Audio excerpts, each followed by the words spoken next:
ओम नमः शिवाय। हर हर महादेव।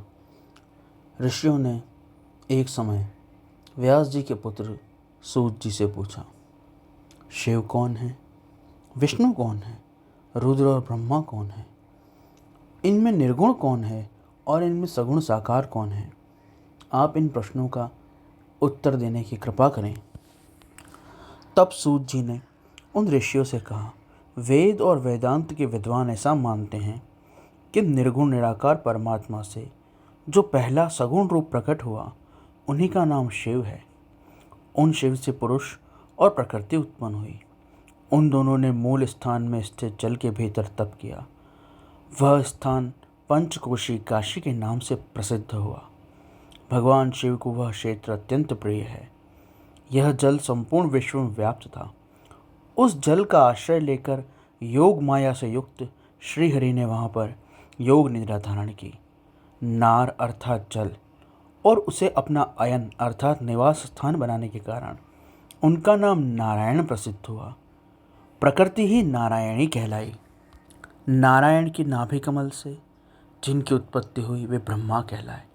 ब्रह्मा जी ने तपस्या करके जिनका साक्षात्कार किया और जिन्हें प्राप्त किया वे विष्णु कहलाए। ब्रह्मा और विष्णु के विवाद को शांत करने के लिए निर्गुण स्वरूप जो भगवान शिव ने प्रकट किया उन्हें महादेव कहा जाता है।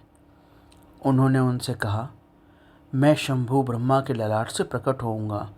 इस कथन के अनुसार समस्त लोकों पर अनुग्रह करने के लिए ब्रह्मा जी के ललाट से जो महादेव का स्वरूप प्रकट हुआ उन्हें रुद्र कहा जाता है। इस प्रकार रूप रहित परमात्मा सबके चिंतन का विषय हुए और साकार रूप में प्रकट हुए। वे ही साक्षात भक्तवत्सल शिव हैं। तीनों गुणों से परे निराकार स्वरूप शिव तथा गुणों के धाम भगवान रुद्र में उस प्रकार भेद नहीं जिस प्रकार स्वर्ण और उसके आभूषण में भेद नहीं। जिस प्रकार स्वर्ण और उसका आभूषण तत्व रूप से दोनों स्वर्ण ही हैं, उसी प्रकार निराकार शिव और सगुण साकार रुद्र दोनों ईश्वर का ही स्वरूप हैं।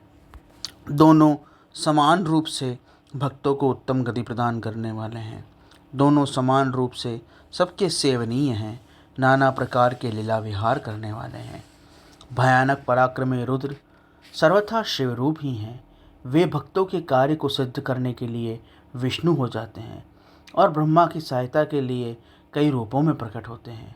जो अन्य अन्य देवता जिस क्रम से प्रकट हुए हैं वह उसी क्रम से लय को प्राप्त होते हैं, परंतु रुद्रदेव कभी भी लय नहीं होते। उनका साक्षात शिव में ही लय होता है। ये प्राकृत प्राणी रुद्र में मिलकर लय को प्राप्त होते हैं, परंतु रुद्र इनमें मिलकर लय को प्राप्त नहीं होते। यह श्रुति का उपदेश है। सब लोग रुद्र का भजन करते हैं, किंतु रुद्र किसी का भजन नहीं करते। वे भक्तवत्सल होने के कारण अपने भक्तों का चिंतन कर लेते हैं। जो लोग जिस जिस देवताओं का भजन और चिंतन करते हैं वे उन्हीं में लीन होते हैं। इसलिए वे दीर्घ काल के बाद रुद्र में लीन का अवसर पाते हैं। परंतु जो कोई रुद्र के भक्त हैं वे तत्काल शिव स्वरूप ही हो जाते हैं। उन्हें किसी दूसरे की अपेक्षा नहीं रहती। यह श्रुति का संदेश है। अज्ञान अनेक प्रकार का होता है, परंतु विज्ञान का एक ही स्वरूप होता है। अज्ञान और विज्ञान में यही अंतर है कि अज्ञान विभिन्न प्रकार का होता है, उसमें परिवर्तन होता रहता है, परंतु विज्ञान सदा सर्वदा एक सा रहता है। वह अनेक प्रकार का नहीं होता, उसमें परिवर्तन नहीं होता।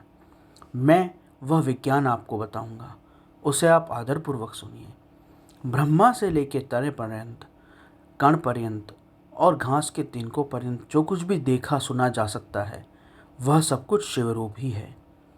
उसमें नाना प्रकार के भेद की द्वैत की कल्पना मिथ्या है, झूठ है, असत्य है। सृष्टि के पूर्व केवल शिव की ही सत्ता थी। सृष्टि के रूप में केवल शिव ही प्रकट हैं और सृष्टि के अंत में शिव ही रहेंगे। जब सृष्टि का अंत हो जाएगा और सब कुछ शून्यता में परिणित हो जाएगा, उस समय केवल शिव की ही सत्ता रहेगी। अतः इन शिव को ही चतुर्गुण कहा गया है। वे ही शिव शक्तिमान होने के कारण, सगुण होने के कारण जानने योग्य हैं एवं निर्गुण निराकार होने के कारण अनुभव के योग्य हैं।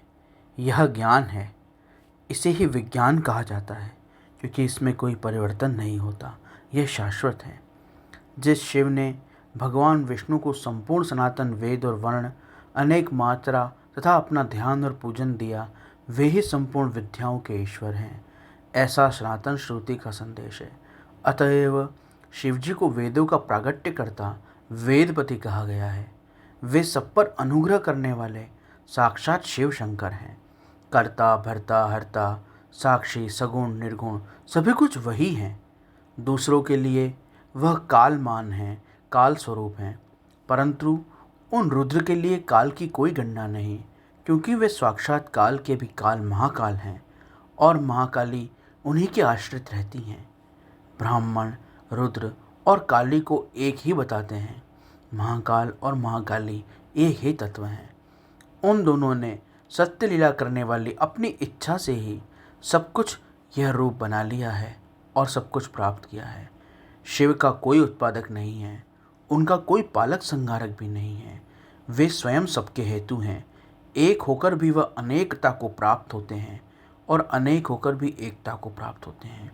एक ही बीज बाहर होकर वृक्ष, फल आदि रूप से परिणित होता हुआ बीज भाव को प्राप्त हो जाता है।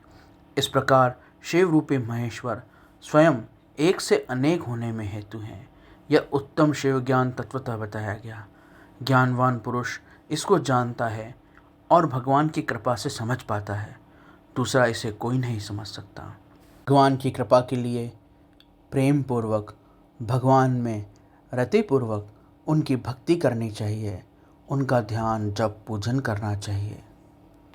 इस प्रकार अपने इष्ट, अपने आराध्य में श्रद्धावान होने वाले को श्रद्धा के कारण ज्ञान की प्राप्ति हो जाती है। उसके भीतर अपने इष्ट का स्वरूप ही ज्ञान को प्रकट कर देता है।